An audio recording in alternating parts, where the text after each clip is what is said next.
नमस्कार दोस्तों, मैं भाविनी मिश्रा अपने चैनल में आप सभी का एक बार फिर से स्वागत करती हूँ।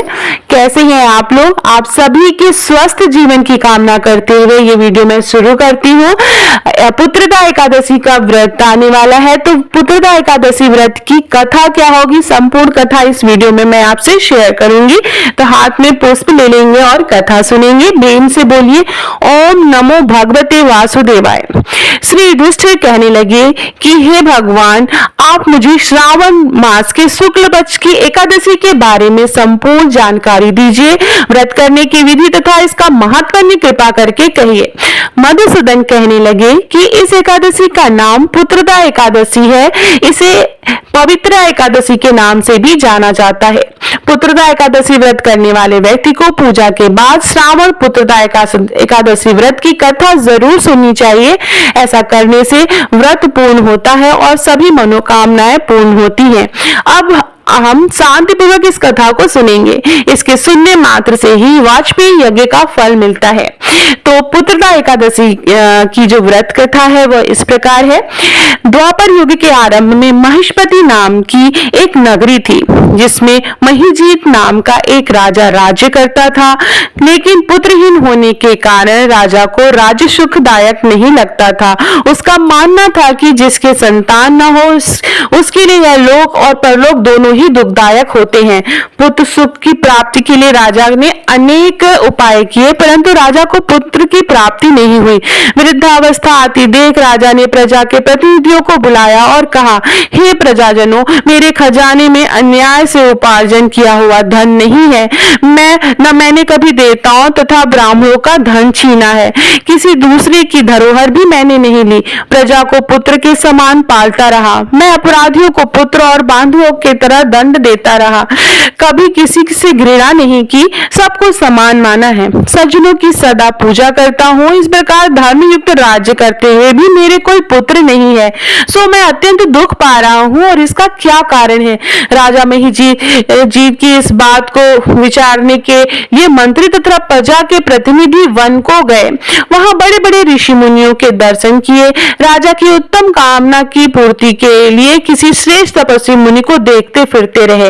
एक आश्रम में उन्होंने एक अत्यंत वयोवृद्ध धर्म के ज्ञाता, बड़े तपस्वी, परमात्मा में मन लगाए हुए निराहार, जितेंद्रिय, जितात्मा, जीत क्रोध, सनातन धर्म के गुण तत्वों को जानने वाले, समस्त शास्त्रों के ज्ञाता महात्मा लोमश मुनि को देखा, जिनका कल्प के व्यतीत होने पर एक रोम गिरता था। सबने जाकर ऋषि को प्रणाम किया। उन लोगों को देख मुनि ने पूछा कि आप लोग किस कारण से आए हैं। निसंदेह मैं आप लोगों का हित ही करूंगा। मेरा जन्म केवल दूसरों के उपकार के लिए हुआ है, इसमें संदेह मत करो। लोमस ऋषि के ऐसे वचन सुनकर सब लोग बोले, हे महर्षि, आप हमारी बात जानने में ब्रह्मा से भी अधिक समर्थ हैं, अतः आप हमारे इस संदेह को दूर कीजिए। महिष्पति पुरी का धर्मात्मा राजा महिजीत प्रजा के पुत्र के समान पालन करता है, फिर भी वह पुत्रहीन होने के कारण दुखी है। उन लोगों ने आगे कहा कि हम लोग उनकी प्रजा हैं, अतः उनके दुख हमसे देखे नहीं जाते। आपके दर्शन से हमें पूर्ण विश्वास है कि हमारा यह संकट आप अवश्य दूर करेंगे, क्योंकि महान पुरुषों के दर्शन मात्र से ही अनेक कष्ट दूर हो जाते हैं। अब आप कृपा करके राजा के पुत्र होने का उपाय बतलाएं। यह वार्ता सुनकर ऋषि ने थोड़ी देर के लिए नेत्र बंद किए और राजा के पूर्व जन्म का वृत्तांत जानकर कहने लगे कि यह राजा पूर्व जन्म में निर्धन वैश्य था। निर्धन होने के कारण इसने कई बुरे कर्म किए। यह एक गांव से दूसरे गांव व्यापार करने जाया करता था। एक समय ज्येष्ठ मास के शुक्ल पक्ष की द्वादशी के दिन मध्याह्न के समय जबकि वह 2 दिन से भूखा प्यासा था, एक जलाशय पर पानी पीने लगा। उसी स्थान पर एक तत्काल ब्याही हुई प्यासी गौ जल पी रही थी। राजा ने उस प्यासी गाय को जल पीते हुए देखकर हटा दिया और स्वयं जल पीने लगा। इसलिए राजा को यह दुख सहना पड़ा। एकादशी के दिन भूखा रहने से वह राजा हुआ और प्यासी गौ को जल पीता हुआ हटाने के कारण पुत्र वियोग का दुख सहना पड़ रहा है। ऐसा सुनकर सब लोग कहने लगे, हे ऋषि, शास्त्रों में पापों का प्रायश्चित भी लिखा है, अतः जिस प्रकार राजा का यह पाप नष्ट हो जाए, आप ऐसा उपाय बताइए। लोमस मुनि कहने लगे कि श्रावण शुक्ल पक्ष की एकादशी को, जिसे पुत्रदा एकादशी भी कहते हैं, तुम सब लोग व्रत करो और रात्रि को जागरण करो, तो इससे राजा का यह पूर्व जन्म का पाप अवश्य नष्ट हो जाएगा, साथ ही राजा को पुत्र रत्न की प्राप्ति होगी।